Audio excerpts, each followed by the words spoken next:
Thanks అంతా మేం shop. ఇదిగోండి నా ఫోన్ నెంబర్. మళ్ళీ మీరు ఇక్కడికి వచ్చేట్టయితే నాకు ఫోన్ చేయండి. మీకు సేవ చేయడానికి ఎదురు చూస్తుంటాను. తప్పకుండా. ప్రియా కమాన్ ప్రియా, త్వరగా వెళ్ళాలి. Come on everybody get in. Nice meeting you. We really enjoyed your company Krishna. మేము మళ్ళీ ఇక్కడికి వస్తాం. చాలా సరదాగా ఎంజాయ్ చేశాం.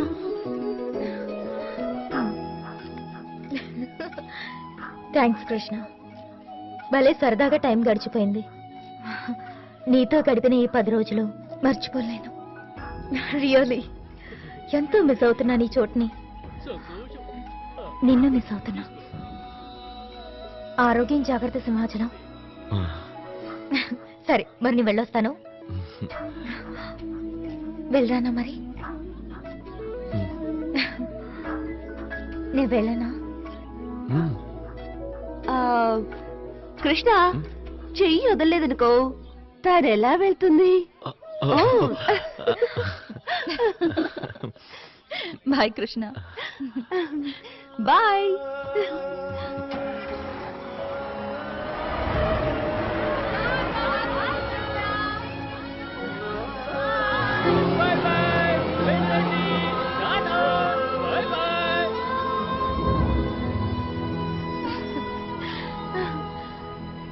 ప్రియా, see?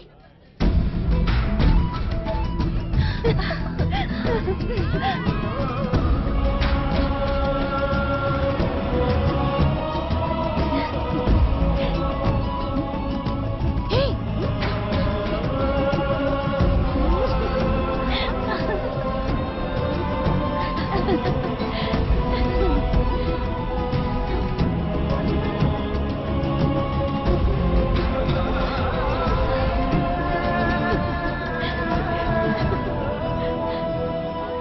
నువ్వు ఇప్పుడు ప్రియవి కాదు, రాధవైపోయావు. కృష్ణ సఖి రాధా. నో ఊరికే వాగదు.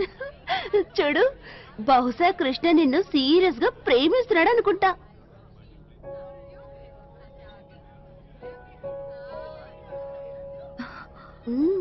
అలా జరగకూడదు.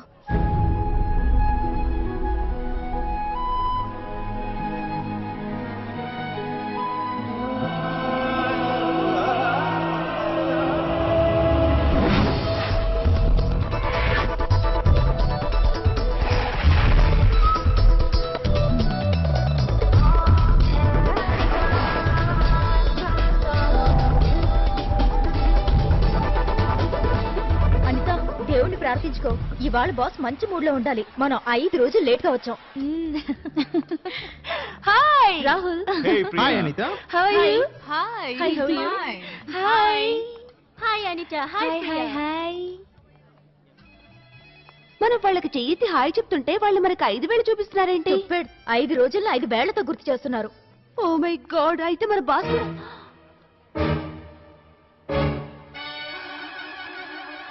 15 రోజులు లీవ్ అని చెప్పి వెళ్లారు. ఇప్పుడు 20 రోజుల తర్వాత వచ్చారు. సో ఇక మీ ఇద్దరికి పర్మనెంట్ లీవ్. ఇండియా ఏంటి, వరల్డ్ టూర్ కి వెళ్ళండి. వెళ్ళండి వెళ్ళండి వెళ్ళండి. గో. ఆగు ప్రియా. సారీ బాస్, మీరు ఈ రకంగా మమ్మల్ని ఇన్సల్ట్ చేయకూడదు. అలాగా? యా బాస్, మీకు మా సిన్సియారిటీ మీద, డెడికేషన్ మీద అనుమానం రావడం భావ్యం కాదు. ఒప్పుకుంటా, మేము 15 రోజులు లీవ్ మీద వెళ్ళాం. కానీ ఆ తర్వాత రోజు ఉదయం నుంచే మన పని మొదలు పెట్టేశాం. ఏంటమ్మా మీరు మొదలు పెట్టేసిన పని? ఇంతకి మేము ఒక ఇండియన్ సూపర్ బాయ్ ని కలిసాం. ఏం మాట్లాడుతున్నావు? ముందు నన్ను చెప్పరేవో ప్లీజ్. బాస్, ఆ కుర్రాడు పెద్ద పెద్ద కొండలు, చెట్లు, నిచ్చినెక్కినట్టు చాలా తేలిగ్గా ఎక్కేస్తాడు. గుర్రం కంటే వేగంగా పరిగెడతాడు. ఇంకో విషయం తెలుసా? ఒట్టి చేతులతో నదిలో ఉండే చేపల్ని పట్టేస్తాడు. కాస్త ఆలోచించండి బాస్. ఇంత టాలెంటెడ్ కుర్రాడు ఇక్కడ గాని వస్తే ఎక్కడికి వెళ్తుంది మీ టీఆర్పీ? Just imagine.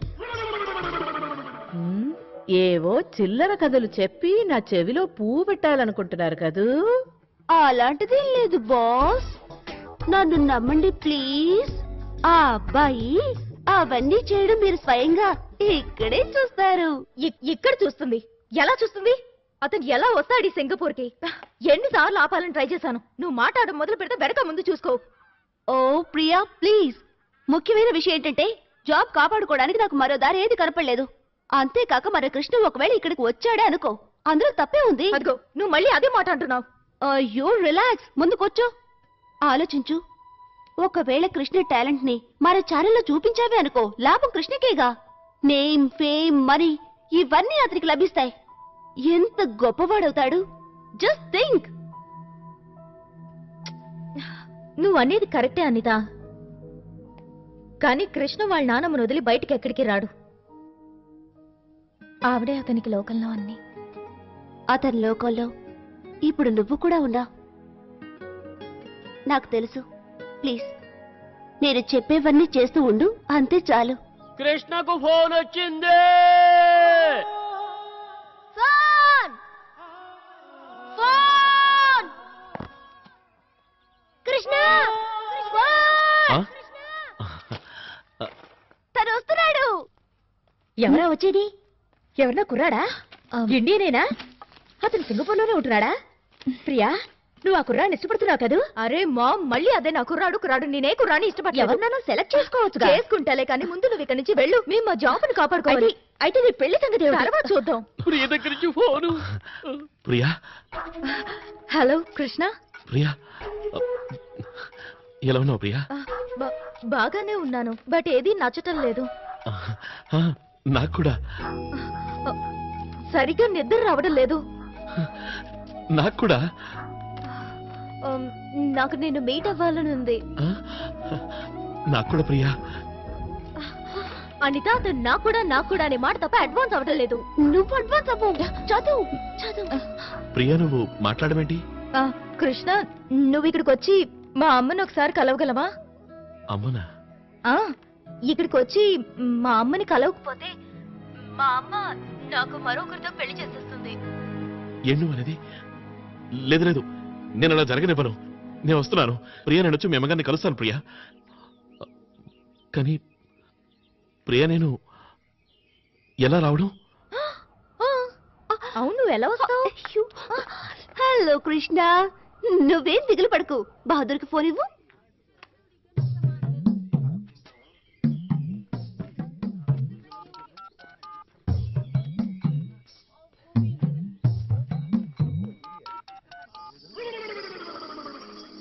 కృష్ణ విమానం సింగపూర్ ప్రియా మేం షాప్.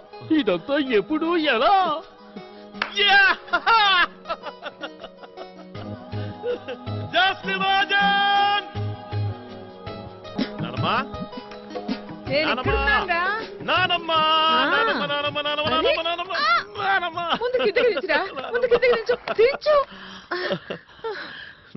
ఏమైందిరా? చాలా సంతోషంగా ఉన్నట్టున్నా. ప్రియ దగ్గర నుంచి ఫోన్ వచ్చింది. ప్రియ దగ్గర నుంచి. నువ్వు అన్నావు కదా తను నన్ను మర్చిపోతుంది అని. కానీ లేదు, అనుక్షణం తనకి నేనే గుర్తొస్తున్నానట. ఎప్పుడు నన్నే తలుచుకుంటోందట. ఎటు చూసినా నా మొహమే కనిపిస్తోందట.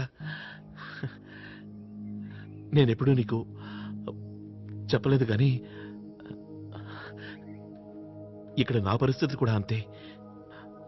ప్రియ వెళ్ళినప్పటి నుంచి నాకు ఏమీ నచ్చట్లేదు. కానీ ఇవాళ తన దగ్గర నుంచి ఫోన్ వచ్చిన తర్వాత నాకన్నీ నచ్చుతున్నాయి. నానమ్మ, ప్రియ నన్ను సింగపూర్ రమ్మంటోంది. వచ్చి వాళ్ళ అమ్మని కలవమంటోంది. వాళ్ళ అమ్మనా? అవును. ఒకవేళ నేను వెళ్ళలేదంటే ప్రియ వాళ్ళ అమ్మగారు తనని ఇంకెవరికైనా ఇచ్చి పెళ్లి చేయాలని నిర్ణయించుకుంటే నేను అలా జరగనివ్వనని చెప్పాను. నేను వస్తా అన్నాను. నేను చెప్పింది కరెక్టే కదా? నేను వెళ్ళనా?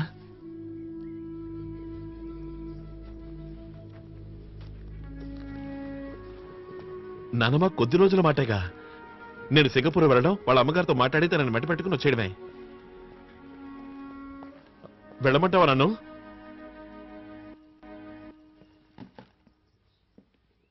నువ్వు సమాధానం చెప్పవేంటి? తప్పనిసరిగా వెళ్ళాలని నిర్ణయించుకున్నాక మధ్యలో నన్ను అడగడం ఎందుకు? వెళ్ళు, నాదే ఉంది. ననమ్మ, నీకు సంతోషంగా లేదా? ప్రియంటే నీకు ఇష్టం లేదా? ప్రియ అంటే ఇష్టమే, కానీ అంత దూరం నువ్వు వెళ్ళడమే ఇష్టం లేదు. ఆ ప్రియ నిన్ను నిజంగానే కోరుకుంటే వాళ్ళ అమ్మని తీసుకుని తనే ఇక్కడికి రావచ్చుగా. నువ్వక్కడికి వెళ్ళడానికి వీల్లేదు. అదే ఎందుకు వెళ్ళకూడదు అంటున్నా. ఒకసారి చెప్పానుగా నిన్న అక్కడికి వెళ్ళొద్దని. అంతే, ఇక మాట్లాడుకో. ఎందుకు వెళ్ళకూడదు అంటున్నా. వెళితే ఏమైపోతుంది? చిన్నప్పటి నుంచి ఇదే వింటున్నాను. అక్కడికి వెళ్ళకూడదు, ఇక్కడికి వెళ్ళకూడదు, అది చేయకూడదు, ఇది చేయకూడదు, స్నేహితులతో పాటు టౌన్కి వెళ్ళకూడదు. టౌన్ వరకు ఎందుకు? కనీసం నదికి ఆ ఒడ్డు వైపు కూడా నువ్వు వెళ్ళివ్వలేదు. ఎందుకు? ఇప్పుడు నువ్వు అడిగే ఈ ప్రశ్నలకి నేను సమాధానం చెప్పాల్సినంత పెద్దవాడివైపోయావా? ఇవాళ నువ్వు సమాధానం చెప్పాల్సిందే. ఎందుకు నాకు హద్దులు గీస్తున్నావు? ఎందుకు నేను ఎక్కడికి వెళ్ళకూడదు? ఎందుకంటే నేను నిన్ను దూరం చేసుకోలేను. అంటే ఏమిటి నీ ఉద్దేశం?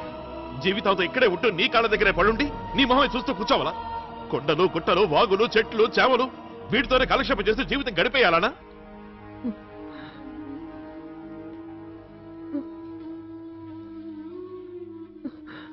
కానీ నానమ్మా, నేను అలా ఉండలేను. నాకంటూ కొన్ని కోరికలున్నాయి, నాకంటూ కలలున్నాయి. ఎంతో సాధించాలి, పైకి ఎదగాలి, గుర్తింపు తెచ్చుకోవాలి. నేను నీకు దూరం కాకూడదు, కానీ ప్రియ నాకు దూరం కావాలా? అసలు నా సంతోషంతో నీకేమాత్రం పనిలేదా? ఇంతవరకు నువ్వు చెప్పిన ప్రతిదీ నేను విన్నాను. నా కోసం ఒక్క మాట నువ్వు వినలేవా?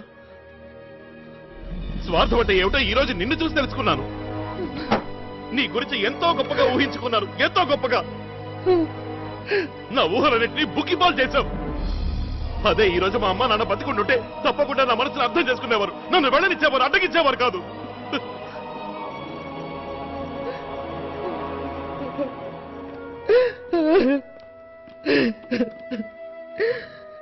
అవును, మీ అమ్మ నాన్న బ్రతికుండుంటే ఉండుంటే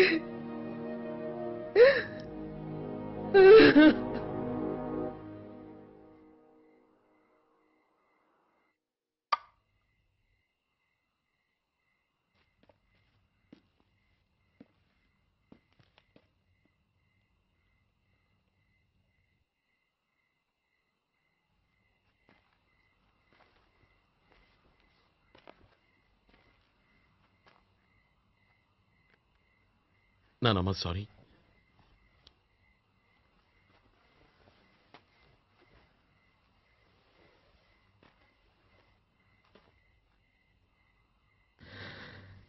ఆ నక్షత్రాన్ని చూసావా కృష్ణ? ఆకాశంలో మిలమిల మెరిసే అంతులేని ఆ నక్షత్రాలకి నీకు, నాకు, మీ నాన్నకు, తాతయ్యకు ఓ గాఢమైన విడదీయలేని సంబంధం ఉంది. మీ తాతగారు ఒక స్పేస్ సైంటిస్ట్. ఓంకారం నుండి ఆయన తయారు చేసిన ప్రత్యేకమైన సౌండ్ సిగ్నల్ కి ఓ రాత్రి సమాధానం రావడం మొదలైంది. సడన్ గా ఆకాశంలో ఫ్లయింగ్ సాసర్ లాంటిది ఒకటి కనిపించింది. దాన్ని చూసిన కంగారులో కారు కంట్రోల్ తప్పింది. నేను బయటపడ్డాను. కానీ మీ తాతయ్య అప్పుడు రోహిత్ నా కడుపులో ఉన్నాడు. యాక్సిడెంట్లో వాడి తలకి దెబ్బ తగిలింది. అందువల్ల వాడు అబ్నార్మల్గా పుట్టాడు. పెద్దవాడైన తర్వాత కూడా వాడి బుద్ధి చిన్నపిల్లాడిలాగే ఉండేది. ఒకరోజు రాత్రి మా ఇంటి పక్కనున్న ఖాళీ స్థలంలో పెద్ద స్పేస్ షిప్ వచ్చి దిగింది. దాంట్లోంచి కొంతమంది ఏలియన్స్ బయటకొచ్చారు. అందులో ఒక్కడు మాత్రం తిరిగి వెళ్ళలేకపోయాడు. ఆ తర్వాత జాదూ అనే ఆ ఏలియను, రోహిత్తు స్నేహితులయ్యారు. ఆ జాదూకి అపూర్వమైన దివ్యశక్తులుండేవి. అతను ఆ శక్తులన్నిటినీ రోహిత్కిచ్చాడు. రోహిత్ పూర్తిగా మారిపోయాడు. ఒకరోజు జాదూ వెళ్ళిపోయాడు. కానీ రోహిత్కి అతనిచ్చిన శక్తుల్ని తిరిగి తీసుకోలేదు. ఆ తర్వాత అంతా శాశ్వతంగా మారిపోయింది. మామూలు మనుషులు చేయలేని పనుల్ని ఆ శక్తి వల్ల నా కొడుకు రోహిత్ సులభంగా చేసేవాడు. ఆ రోజుల్లోనే మీ అమ్మకి నాన్నకి పెళ్ళయింది. అతి తక్కువ కాలంలో రోహిత్ గురించి ప్రపంచమంతటా తెలియడం మొదలైంది. ప్రపంచంలోనే అతి పెద్దదైన ఐటీ కంపెనీ తాలూకు చైర్మన్ రోహిత్ని విదేశాలకు పిలిపించారు.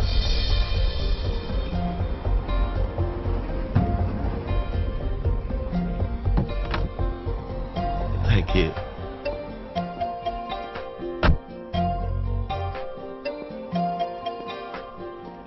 Welcome to Technotronics. Come with me, sir.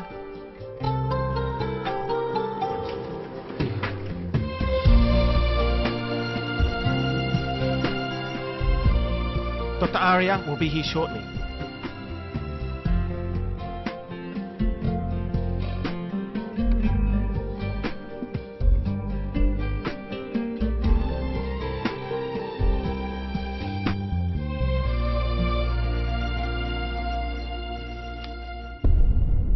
Mr. Rohit, sorry to keep you waiting. That's all right sir. నేను ఊరికే ఈ బుక్ ఇది నేను రాసిన కొత్త పుస్తకం ఫస్ట్ కాపీ. మీరు చదివి అభిప్రాయం చెప్పండి. చాలా మంచి పుస్తకం సార్. మీరు బాగా రీసెర్చ్ చేశారు. మీరు చదవకుండానే చెప్తున్నారేంటి? నేను చదివేశాను. చదివేరా? పేజ్ నెంబర్ 126, 244 అండ్ 354లో ప్రింటింగ్ మిస్టేక్స్ ఉన్నాయి. నేను మార్క్ చేశాను. అంటే మీరు 400 పేజీల పుస్తకాన్ని 10 మినిట్స్ లో పూర్తి చేశారా? నేనెవరితో మాట్లాడుతున్నాను ఒక నిమిషం మర్చిపోయాను రోహిత్. మిమ్మల్ని ప్రశ్నించడం అంటే మీ టాలెంట్ ని ఇన్సల్ట్ చేసినట్టే. It's an honour to meet you. The honour is mine sir. మీ వంటి గ్రేట్ సైంటిస్ట్ అండ్ ఇన్నోవేటర్ ఎదురుగా నించుని మాట్లాడుతున్నాను అంటే అది ఇప్పటికీ నమ్మలేకపోతున్నాను సార్. మీరు వైర్లెస్ కమ్యూనికేషన్ ఫీల్డ్ లో చేసింది నిజంగా ఒక గొప్ప రెవల్యూషన్ సార్. మీరు కంప్యూటర్ని టేబుల్ నుంచి తీసి ప్రజల అరిచేతిలో పెట్టారు సార్. ఈ రోజు ప్రజలు మొబైల్ ఫోన్లో క్రికెట్ మ్యాచ్ చూస్తున్నారంటే అదంతా బీచలనే సార్. రోహిత్, నేను ఒక డ్రీమ్ చూశాను. a new vision. ఒకవేళ ఆ విజనే నిజమైతే గనక ఈ ప్రపంచం తలరాత స్వరూపం ఫేట్ అండ్ ఫేస్ రెండూ మారిపోతాయి.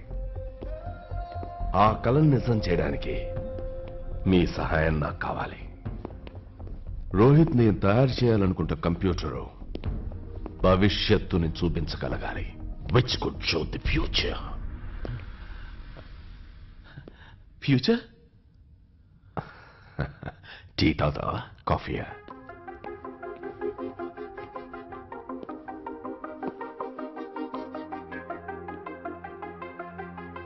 నాకు మీ డ్రీమ్, మీ విషయం అర్థమవుతోంది సార్. మీరు ఆస్ట్రానమీ, ఆస్ట్రాలజీ అండ్ టెక్నాలజీల కాంబినేషన్తో భవిష్యత్తుని చూడగలిగే కంప్యూటర్ని తయారు చేయాలనుకుంటున్నారు. ఎగ్జాక్ట్లీ. అందుకే నిన్ను ఇక్కడికి పిలిపించాను. నా దగ్గర పనిచేస్తున్న వాళ్ళందరూ ట్రైన్డ్, ఇలాగా గిఫ్టెడ్ కాదు.